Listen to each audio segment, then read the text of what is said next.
बिस्मिल्लाहिर्रहमानिर्रहीम। अस्सलाम वालेकुम नाज़रीन, मैं हूँ आम शहरी आरिफ हमीद भट्टी, लाहौर से मुख्तलिफ खबरों के साथ। नाज़रीन, ऐसा लगता है तमाम सियासतदान इस वक्त मुल्क की सियासत को एक बंद गली में ले आए हैं और मुल्क के मामूर चलना ख़त्म हो गया। हुकूमत और अपोजिशन ने एक दूसरे के खिलाफ अखलाकियत का जनादा डालते हुए जमहूरियत को ख़तरे में डाल दिया है। कहीं ऐसा तो नहीं मौजूदा सियासतदान मुल्क में अस्सलामुअलैकुम हमवतनों मार्शल्ला लगवाने की कोशिश कर रहे हैं? खसूसन पीटीआई के कारकुनों की जानिब से सिंध हाउस पर हमला एक अलार्मिंग सूरत हाल है और उसके बाद मुल्क की सियासी सूरत हाल बदल गई। ऐसी सूरत हाल में जब सियासतदान गैर जिम्मेदारी का मुजाहरा कर रहे हैं, वजीर आज़म पाकिस्तान को एक अहम जलसे में जा रहे थे, उसे रोक दिया गया। वहाँ वो कौन सी तकरीर करना चाहते थे जिसमें मुल्क के लिए हलचल और तूफान बर्पा हो जाना था, जिसका उन्होंने मौसम का बहाना बनाया, जबकि उन्हें जाने से रोका गया क्योंकि इलेक्शन कमीशन 2 दफ़ा कह चुका था। दूसरी तरफ मुल्क में पेचीदा सूरत हाल और खाना जंगी के पेश नज़र आखिर सुप्रीम कोर्ट पाकिस्तान ने अपना किरदार अदा करना शुरू कर दिया और पीर के रोज़ से बाकायदा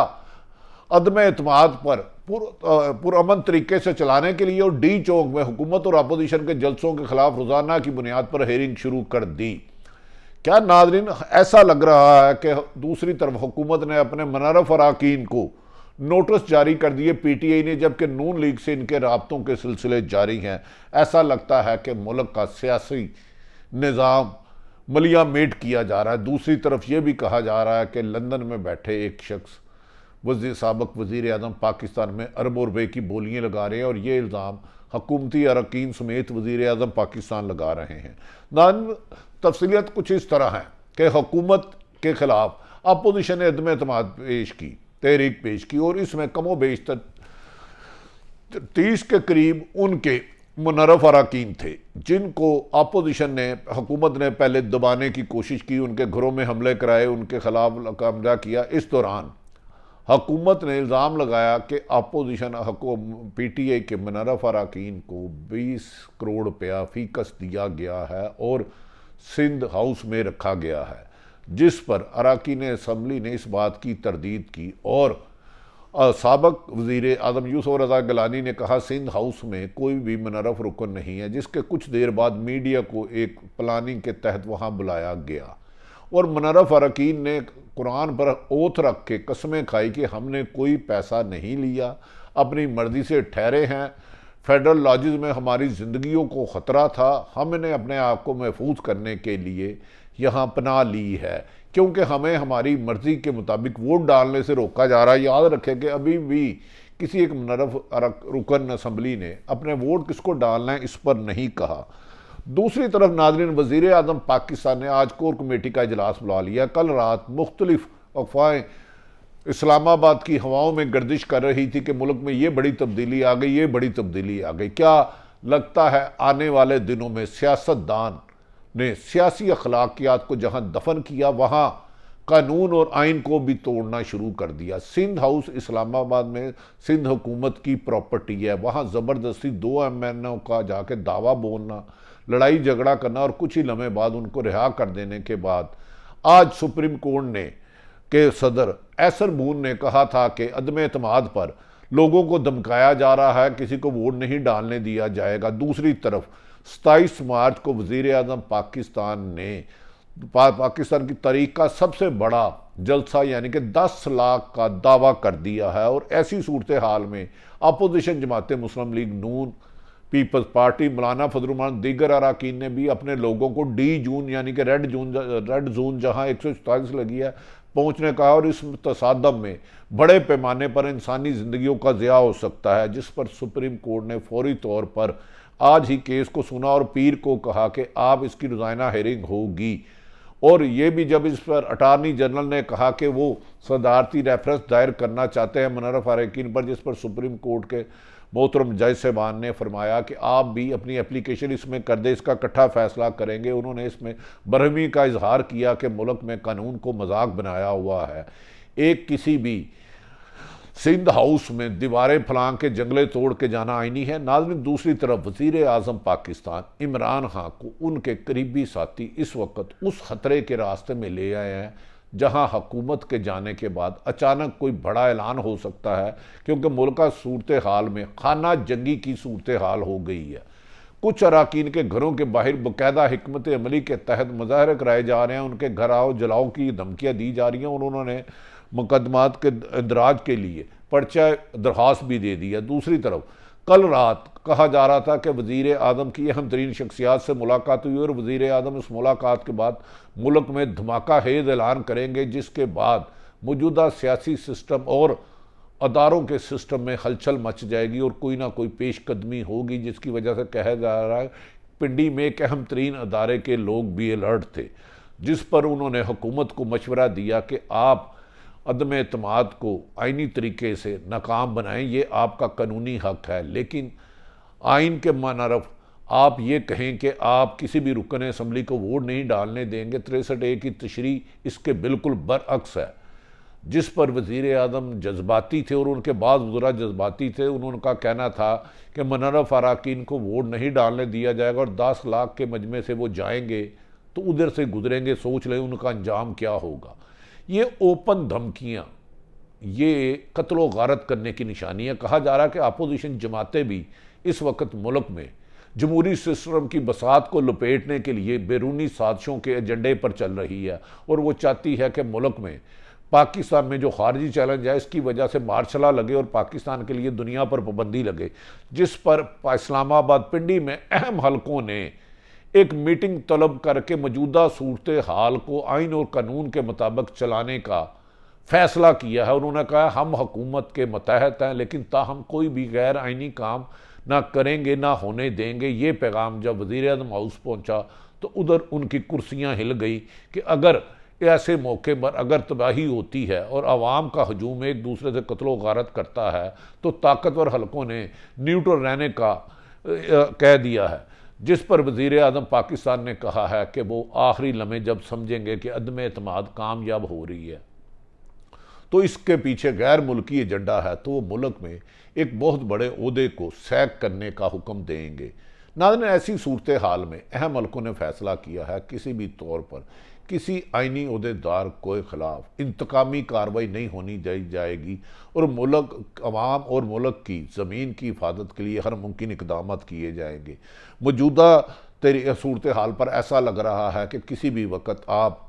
मुशर्रफ दौर या ज़ियाउल हक के दौर की सूरत हाल पैदा हो सकती है, जिसे सियासतदान चाहे तो रोक सकते हैं, लेकिन इसके बरक्स हुकूमत इस वक्त सख्त गुस्से में बज़ाहिर नज़र आती है। हुकूमत ने अपने मुनर्रफ अराकीन को अभी जो काम उन्होंने किया ही नहीं, वोट अपने पार्टी पॉलिसी के खिलाफ दिए नहीं, उन्हें शो कॉज नोटिस जारी कर दिए हैं, जिस पर आइनी माहरीन एतजाज़ हसन, जस्टिस शाहिक उस्मानी, शाह हावर्ड और दीगर लोग कहते हैं ये नोटिस ही जारी है, जब तक फ्लोर क्रॉसिंग होगी नहीं इस नोटिस की आइनी हैसियत नहीं है, जबकि हुकूमत ने ताकत के जोर पर ऐसे लोगों को जाने से रोक दिया है। नाज़रीन, दूसरी तरफ अपोजिशन जमातों ने आज तरीके अदम एतमाद को कामयाब बनाने के लिए इजलास तलब कर लिया है, जिसमें शहबाज शरीफ, आसफ अली जरदारी, मौलाना फजलुर रहमान और तमाम अपोजिशन जमातें हैं। उन्होंने कहा है कि अगर हुकूमत ने ताकत के जोर पर किसी को रोका तो हम ताकत का जवाब ताकत से देंगे। और इस मौके पर तमाम अपोजिशन जमातों ने अपने कारकुनों को रेड जोन डी चौक में पहुंचने की हदायत की है, जहां 27 को वज़ीर आज़म दफ़ा 144 के बावजूद जलसे का ऐलान कर चुके हैं। ऐसी सूरत हाल में कत्लो गारत के साथ साथ चारों सूबों में नफरत बढ़ रही है। दूसरी दफ़ा आखिरी इतलात आने के मुताबिक KPK में भी अदम एतमाद लाने के लिए सरगर्मियाँ शुरू कर दी गई हैं और वज़ीर आज़म इमरान खान को उनके आइनी माहिरीन ने कहा है कि जो आप इनके खिलाफ नाहल करना चाहते हैं मुनर्रफ अराकीन को, अटारनी जनरल ने खबरों के मुताबिक उन्हें रोक दिया है कि यह गैर कानूनी हुक्म होगा और आर्डीनेंस से ऐसा करना आइन से मुतसादम होगा और आइन से मुतसादम और आइन को तोड़ने की सज़ा आर्टिकल 6 है। नाज़रीन, दूसरी तरफ आज अपोजिशन जमातों ने मौलाना फजलुर रहमान, आसफ अली जरदारी ने अपने तमाम ज़िलों में तंजीमी लेवल पर कारकुनों को बड़े पैमाने पर पैसे तकसीम करके गाड़ियों में इस्लामाबाद डी चौक में 26 तारीख को पहुंचने की हदायत की और कहा गया है कि वहां घरों और मुख्तलिफ जगहों पर खैमे लगा दें और जहां हुकूमत के अपोजिशन अरकान को रोका जाए वहां उनको बाज़ोर ताकत रोका जाए। ऐसी सूरत हाल में खाना जंगी के पेश नज़र सुप्रीम कोर्ट पीर को ही हेयरिंग करेगी और तवक्को ये की जा रही है कि दोनों जमातों को, जो सुप्रीम कोर्ट बाहर ने दरख्वास्त की थी कि अदम एतमाद आइनी हक है, इसको गैर कानूनी तरीके से ना रोका जाए, वोट डालने का हक सबको दिया जाए। और रेड जोन में जहाँ दूसरे ममालिक की एम्बेसियाँ हैं, सुप्रीम कोर्ट है, याद रखें कि सिंध असम्बली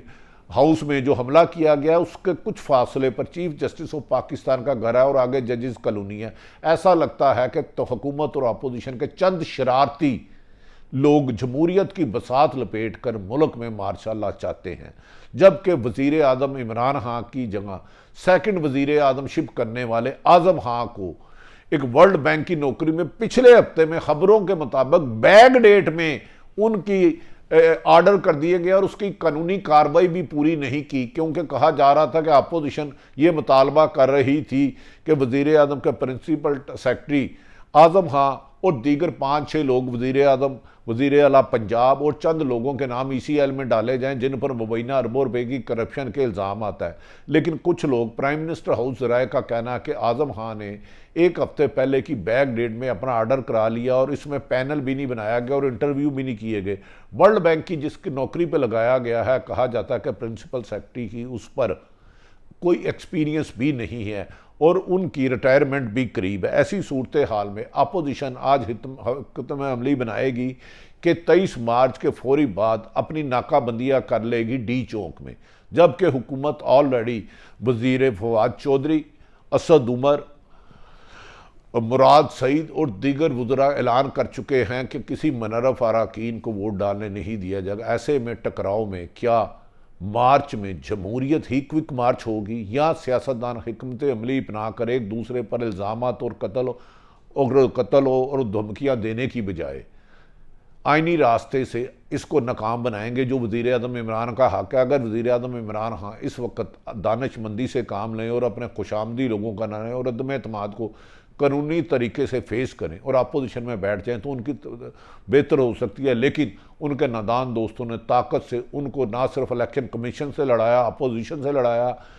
मीडिया से भी लड़ाया और तो और अहम तरीन अदारों के खिलाफ भी बड़े फैसला करने के लिए उकसा रहे हैं। ऐसी सूरत हाल में जमहूरियत की बसात भी लिपटी जा सकती है और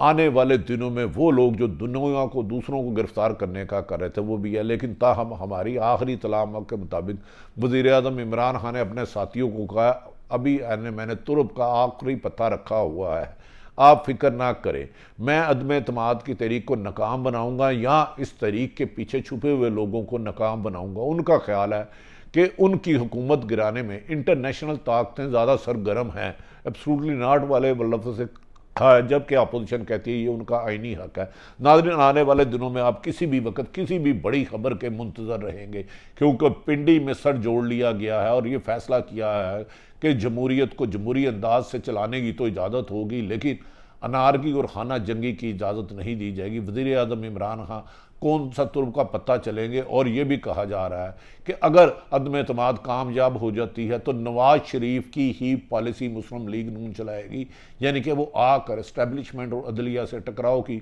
पॉलिसी उसी बयानियों को लेकर जारी रखेंगे जो मुल्की मफाद के लिए नुकसानदेह है। ये भी कहा जा रहा है कि इमरान खान के खिलाफ अगर अदम एतमाद कामयाब हो सकती है तो किसी भी वक्त इमरान खान साबिक वज़ीर आज़म इमरान खान पाकिस्तान आ सकते हैं। ताहम इसकी तस्दीक मुस्लिम लीग नून के ज़राए ने नहीं की। आज अपोजिशन के इजलास में अहम तरीन टकराव के फैसले होंगे। सारी लम्हा बदलती हुई सूरत हाल आप तक रखी, अगले लम्हे सूरत हाल क्या तब्दील होती है, जैसे ही तब्दील होगी आपको इन्फॉर्म करते रहेंगे। पाकिस्तान जिंदाबाद।